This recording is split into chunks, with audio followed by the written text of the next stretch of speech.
Faut-il légiférer sur les fake news? Tessa Ginelli de GRH qui vient défendre le contre. Bonjour à tous. Je m'appelle Tessa Ginelli et je vais défendre la position contre. Alors, 2010, Johnny Hallyday est mort. 2012, il s'éteint encore. 2014, il décède. Si on en croit les fake news, Johnny Hallyday aurait eu 9 vies. Pourquoi devrait-on croire aujourd'hui à sa mort? Eh bien, on peut le croire, car cette fois, les journalistes ont fait leur travail. La source d'information est sûre, elle est vérifiée et vérifiable.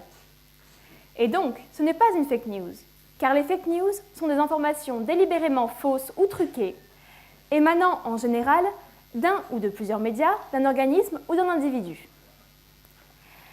Certains diront que les fake news sont un fléau et qu'il faut légiférer. Prenons le thème de ce débat. Faut-il légiférer sur les fake news? La question paraît banale et anodine. Pourtant, cette proposition de législation est dangereuse et inutile, car elle ouvre la porte à la censure gouvernementale. L'éthique et l'éducation devraient suffire à nous protéger. De quel type de loi nous parle le gouvernement lorsqu'il parle de légiférer? Faisons un peu appel à notre imagination. Comment empêcher l'apparition de fake news? Il faudrait prévoir un organisme de vérification devant lequel passeraient tous les articles en attente d'être publiés. Il faudrait aussi des critères pour évaluer ce qui serait la vérité et ce qui ne le serait pas. Ces critères pourraient être établis par le gouvernement ou une congrégation d'érudits. Et tout article étant désigné comme faux, selon ces critères, devrait être supprimé et son auteur sanctionné. Mais attendez un instant. Je parle, mais ça fait comme un déjà-vu. N'y aurait-il pas eu dans l'histoire, ou dans d'autres pays, des cas où le gouvernement pourrait, par décret, choisir à quelle vérité révélée devrait croire le peuple?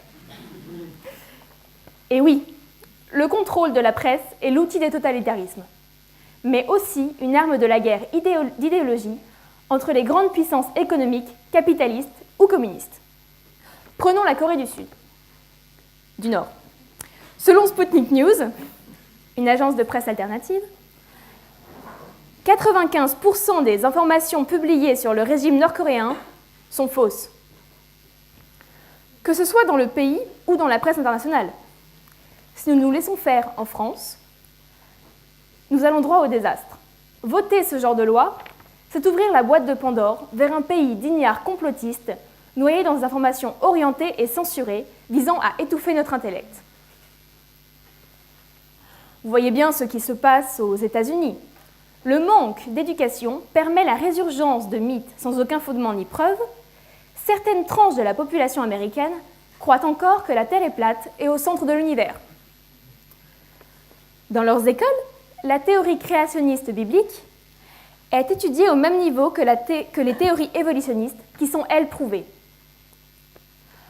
En 2005, le doctorant Bobby Anderson écrivait une lettre ouverte à son université pour critiquer cet état de fait en inventant une nouvelle religion, le pastafarisme.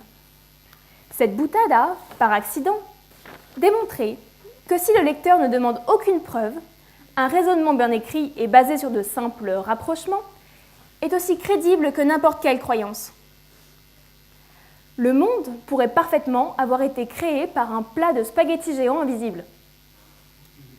D'ailleurs, à y regarder de plus près, lorsque Bobby Anderson a publié son manifeste du pastafarisme et des articles y faisant référence, sa douce plaisanterie est devenue une fake news. C'est cette fake news qui a fait réagir la communauté étudiante, puis la communauté enseignante américaine, obligeant à réviser le programme de cours. Les fake news peuvent être une arme de contre-pouvoir qui permet de discuter la doxa et aide à éclairer l'opinion publique. Pourquoi devrait-on légiférer contre un outil de remise en cause de l'ordre établi? Pourquoi devrait-on légiférer contre pourquoi devrait-on autoriser la censure d'un de nos moyens de défense les plus anciens, la rhétorique cynique, au prétexte qu'elle répond à la définition de fake news? l'État n'a pas sa place dans les moyens que nous avons, nous citoyens, pour le critiquer. Lui et la société. Il est inadmissible, en démocratie, de lui laisser tous les pouvoirs. Vous allez me dire que je ne vous ai parlé que de cas de fake news bienveillantes. Et oui, il existe d'autres fake news, diaboliques et rédigées pour nuire. Et c'est là que vous intervenez. On ne vous demande pas d'être Superman, mais votre vigilance ordinaire rend les fake news inopérantes. Il vous appartient de développer votre esprit critique et d'exiger des professionnels de l'information qu'ils respectent les règles déontologiques fondamentales au journalisme. Et je l'assume, le métier de journaliste ne peut exister que si le public s'attend et exige le respect de conditions fondamentales qui sont l'essence de cette profession. Un journaliste doit respecter tout d'abord la vérité, servir l'intérêt des citoyens, vérifier chacune de ces informations, être indépendant de ce dont il relate l'action. Il doit exercer sur le pouvoir en place un contrôle totalement indépendant, fournir une information complète et équilibrée et obéir à sa conscience. La simple connaissance et application de ces règles suffit à empêcher la propagation des fake news si terribles. Sortons de la théorie du complot défendue par Trump lorsqu'il prétend que les médias de son pays mentent sur ses résultats. Ne cédons pas à la terreur, comme de jeunes enfants qui ont peur du noir.